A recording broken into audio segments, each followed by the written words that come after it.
Tem palavras que surgem, que são criadas, todos os dias são criadas novas palavras, né? Incrementadas ao dicionário. Diferentes também.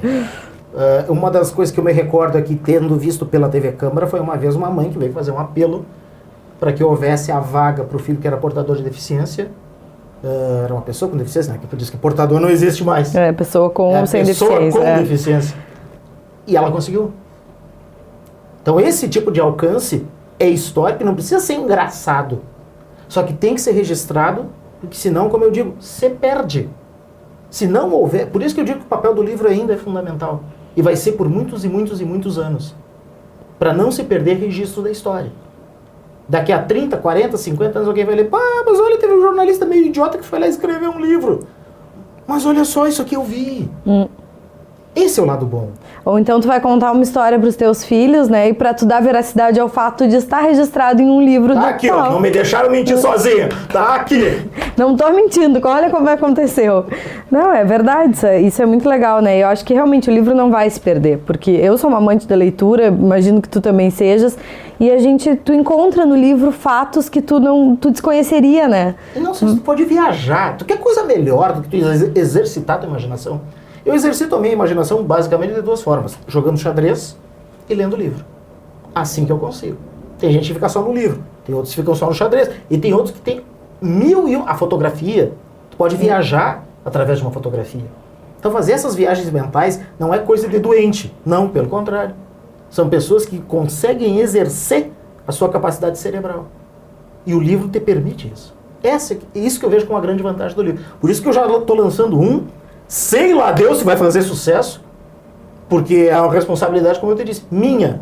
Eu que paguei, eu que banquei, eu que revisei. Se tiver erro de português, me desculpem, mas essa parte da revisão foi durante já o problema do túnel do Carpo, então não posso fazer nada. Professores de português, perdoem. Por favor. Ofereçam-se para ajudar no próximo. Todas as doações de revisões serão muito bem-vindas por este jornalista que vos fala e vos aparece diante de sua tela nesse momento. É curioso isso, porque o Sfeg falou também dele revisar o próprio livro, né? E a gente dizia que é complicado porque a gente, enquanto jornalista mesmo, tu escreve um texto, quantas vezes tu ler ele, tu vai achar coisa para mexer, né? Tu vai achar algo para acrescentar ou para tirar, enfim, tu vai mexer no texto. Então, às vezes, tu diz, Deus, já li 3 vezes, vai ficar assim agora, chega de mexer. Exatamente, porque na ânsia da perfeição tu acaba estragando, né? Principalmente as histórias, tu não pode estragar a história. Aliás, uma coisa que eu acho interessantíssima, né? Tu falasse do FEG agora. Poxa, estão brotando livros, né?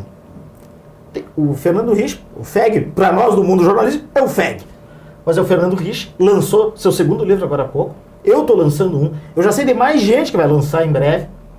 Que coisa melhor do que isso, uma terra em que a produção literária começa a aparecer? Não interessa se a linguagem é literária ou não é. Isso eu deixo bem claro, meu livro é uma linguagem jornalística, não é literária. Vai ter palavrão aqui? Tem uns 3 ou 4 palavrões, dependendo da circunstância onde a história se apresentou. Não coloquem nas mãos das crianças, é o que quer dizer, né? As histórias com palavrão não, as outras pode, tá liberado. Isso aí é um livro também, o Questão de Ordem, é um livro voltado para aqueles que também almejam alguma coisa na política. Só ter inteligência. Se a pessoa é meio privada de inteligência, eu não posso fazer nada. Quem tem um pingo de QI vai entender por que eu estou dizendo isso. Não vou nem falar. Vou só deixar no ar essa questão. Vale a pena investigar. Para quem quer ser político, tem muita coisa boa e tem muita coisa ruim dentro desse livro. Exemplos a serem seguidos e exemplos que não devem ser seguidos. Você jamais deve, se quer constituir uma carreira política, jamais deve seguir. E a gente pode dizer, então, que tu aguçou bastante a curiosidade das pessoas durante a entrevista. Comprem o livro. Olha, se vocês quiserem comprar o livro, terão minha eterna gratidão e o meu retorno financeiro, porque não saiu muito barato. Mas terão principalmente a minha eterna gratidão. Porque, na verdade, o que acontece? Pode aguçar a curiosidade de algumas pessoas. Eu tô lendo o livro, lembro de alguma história que vivi e que posso até incrementar, vou dizer pra alguém, mas olha, sabe essa história? Eu tava junto. E além disso aconteceu aquilo outro.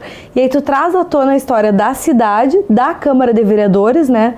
E tu divide esse momento com outras pessoas, então tu interage, o livro não é aquela coisa solitária, né? Exatamente, que é uma grande vantagem. Nesse ponto o livro se assemelha muito à internet, né? Tu te permite uma interação. Exatamente. Se as pessoas vão lendo e vão contribuindo, vão colaborando, enfim. Claro que tem gente que não vai gostar do livro, claro que tem gente que vai dizer que isso aí tem que completar.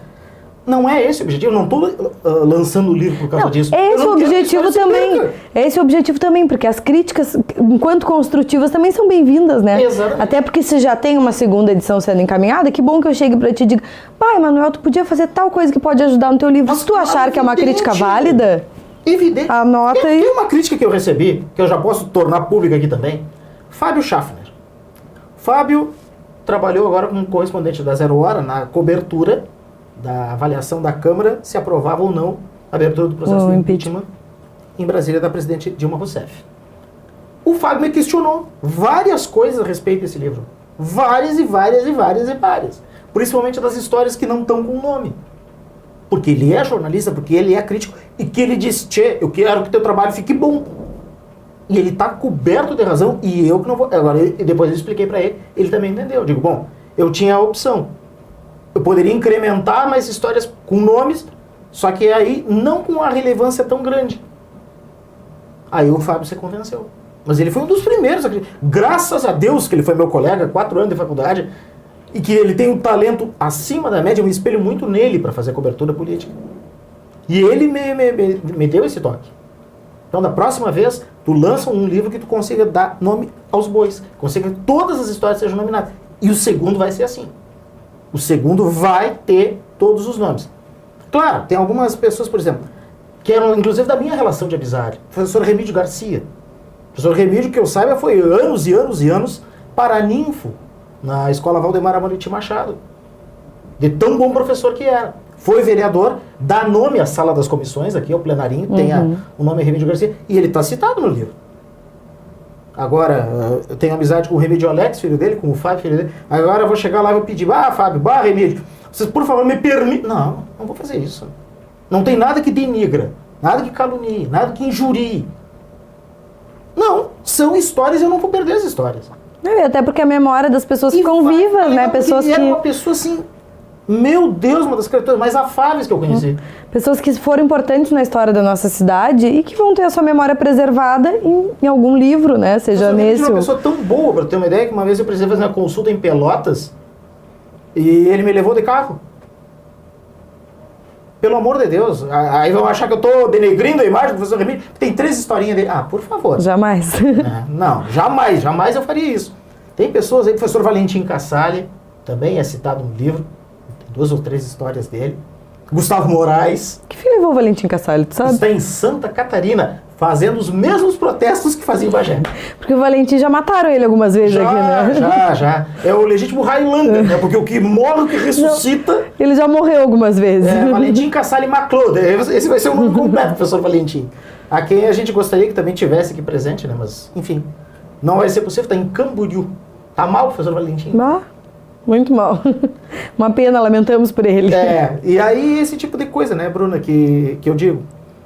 Não perder as histórias, sempre dentro do respeito. Não tem nada que possa ser considerado calúnia, injúria, difamação.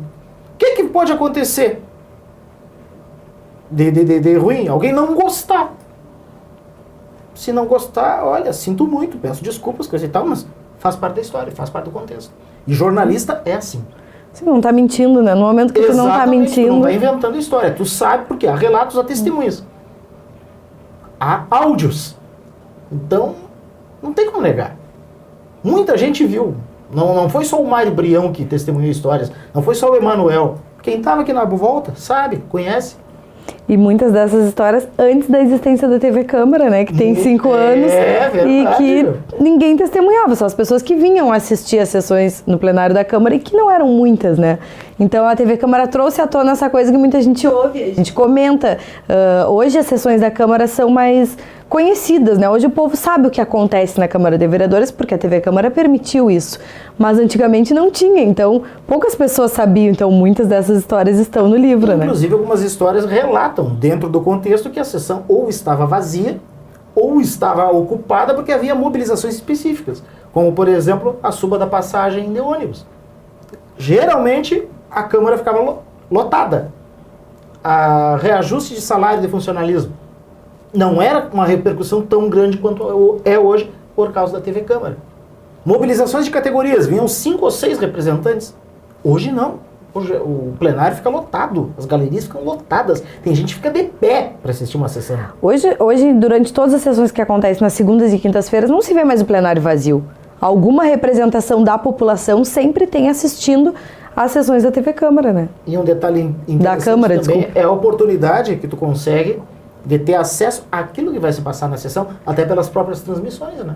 As aberturas de sessões, enfim, com a participação dos repórteres, o Gabuga, aqui no plenário. Os repórteres do plenário, dizendo, vai ter tal coisa, vai votar tal projeto, conversando com os vereadores, precisa explicar os projetos, enfim. Tudo isso é bom, tudo isso é importante. E ao mesmo tempo marca a história Tu sabe uma coisa assim que, na verdade, não é que me aborreça, mas me deixa com uma pulga atrás da orelha, como um bom jornalista chato que eu sou. Eu não entendo porque que até hoje tem tão poucos livros com a história da Câmara. Sabe que é uma ideia que eu até coloquei a minha mãe no meio, literalmente. Que a mãe é doutora em educação e é pesquisadora. Eu disse, mãe, quem sabe a Câmara tem legislatura desde 1847. Quem sabe a gente faz uma pesquisa, conseguir uma foto e um breve histórico de todos os presidentes da Câmara de Vereadores de Bagé. E a mãe gostou da ideia. Então, de repente, é uma ideia só. No momento é só uma ideia. Mas por que não transformar isso em história? Sabe que eu tenho curiosidade por uma história aqui da Câmara, que eu vejo aquela galeria das mulheres que já foram vereadoras, né? E a primeira mulher que foi vereadora, que agora não vou me recordar o nome, em seguida eu fico olhando para a foto dela e curiosa para saber que ela deve ter, na época, ela deve ter passado um perrengue para ser vereadora e até durante o próprio mandato, né? Porque as mulheres conquistaram o direito ao voto com muita luta. Entrar na política é uma coisa que ainda vem acontecendo lentamente, a gente ainda não tem, apesar de termos uma presidente mulher no país, ainda é pouco, né? Ainda é pouca participação da mulher na política, a gente pode dizer. E aí eu fico pensando assim, o que ela deve ter passado? E é uma história que eu tenho uma curiosidade, alguém deve saber contar, relato, deve estar nos anais da Câmara, né? Ou algum relato deve ter sobre a passagem dela na Câmara de Vereadores. Não só isso, eu me lembro da repercussão que foi, e aí já em cobertura política, quando a professora Nádia Labella, hoje secretária de Educação, assumiu a presidência da Câmara. Nossa, aquele foi um auê na terra dos machos, agora queimando o legislativo, é uma mulher. Eu achava aquilo meio depreciativo. Mas se tu vai analisar, a frase, enfim, ela tem um impacto que tem o seu contexto verdadeiro. Realmente, na terra dos machos, porque Bagé tem essa fama aí agora. Sim, porque Bagé tem uma fama de cidade machista, a gente não pode negar. Machista, não tem como negar isso. E o fato que foi a época, 1997, que a professora Nádia assumiu a presidência da Câmara. Aquilo teve uma repercussão em nível estadual. Da mesma forma, quando houve a legislatura, quando eram 11, foi a retrasada, sem ser a passada, a anterior, houve a maioria do plenário de mulheres. Eram 6 vereadores e 5 vereadores. Aí diziam que era o clube da Luluzinha. As mulheres dominando o Bagé. As mulheres dominando o parlamento. Eu me lembro que até eu fiz uma matéria sobre aquilo, uma revista do então programa Rota 20, que tinha uma revista, enfim. Eu me lembro. E eu fiz uma matéria sobre isso, com as vereadoras no plenário, e todas elas, enfim, sem problema nenhum de conversar com a gente. Agora, esse tipo de coisa que tem que virar livro, sabe? Tem que ser eternizado. Tem que ficar na cabeça das pessoas de uma maneira positiva. Até pra gente não ficar, como eu faço, olhando pra foto da senhora e me perguntando como foi. Pra gente dizer, como foi? Tá aqui, ó. Lê esse livro que tu vai entender como foi. Porque isso facilita a vida, isso dá acesso à cultura. Com certeza. Pra saber quem é que comandou. As pessoas não se dão conta ainda, Bruna. O legislativo é um poder constituído. Quem assume a presidência, querendo ou não, gostando ou não, faz história. Ajuda a construir a história. Uns exploram muito bem, outros nem tanto. Mas são os responsáveis diretos por aquele poder. Um poder que elabora leis, que define o rumo das pessoas, que propicia debates. Só isso já seria o suficiente para virar registro de livro. Para ser distribuído, para ser informado, para ser colocado à disposição da comunidade. Lamentavelmente não o é. É que na verdade a gente vê... da internet, isso acabou não acontecendo. É que na verdade a gente vê que com o passar do tempo, muitas coisas mudam, muitas realidades mudam, né? E na política não deixa de ser assim. Antigamente, em Bagé, um voto de protesto que era dado, a pessoa recebia aquele voto e muitas vezes não honrava. Hoje a gente vê parlamentares ditos eleitos com voto de protesto que trabalham e que honram o voto que receberam da população e que provavelmente, eu acredito que talvez a gente veja alguns ainda se reelegendo ao longo da história. Isso aí tudo pode ficar marcado em livro, né? Isso aí tudo a gente pode contar que começou com voto de protesto e virou trabalho de verdade. Outros tiveram voto de protesto e não fizeram por merecer repetir a história. A construção da história, né? O que o Paulo Freire já colocava lá, isso nos anos 90, anos 80, da construção do conhecimento. É uma relação direta com a educação. E aqui se constrói a história. Aqui se constrói o parlamento. Todo mundo constrói o parlamento. Os 17 vereadores que hoje ocupam seus assentos aqui no plenário, eles são responsáveis pela construção da história. É o que eu sempre digo para as pessoas, que tem gente que diz assim, eu tenho pavor de política, eu não gosto de política, eu não quero saber de política. A política permeia a nossa vida e a nossa realidade. Então não é uma opção gostar ou não de política, a gente precisa entender de política, porque a gente quando tá dando um voto, tu não tá brincando, é uma coisa séria, que tem consequências sérias na vida da gente. Então a gente tem que levar a sério a política e procurar entender o mínimo possível, não precisa se deter estudando na política, mas saber pelo menos a realidade do parlamento bagiense que seja. Para tu conseguir detectar depois detectar e desenvolver um poder de argumentação. Exatamente. Tu é a favor? Por quê? Tu tem que saber por que tu é a favor de tal coisa. Tu é contra? Sou. Por quê? Tu tem que saber explicar isso. A gente vê hoje isso acontecendo. Muitas vezes a gente vê as pessoas irem pra rua e, né, quererem os seus direitos. Aí tu vai entrevistar alguém e tu diz assim, o que tu tá fazendo aqui? Ah, eu vim porque a minha mãe veio. Ué, eu não sei, na verdade, eu acho que a presidente tem que sair, eu acho que tem que ficar. Ah, mas por quê? Ah, porque sim. Ah, porque não. Então a gente... Falta de argumentação. E esse é um ponto. As pessoas não podem, elas podem ter, assim, dificuldade em tudo que é área, menos ter preguiça de pensar.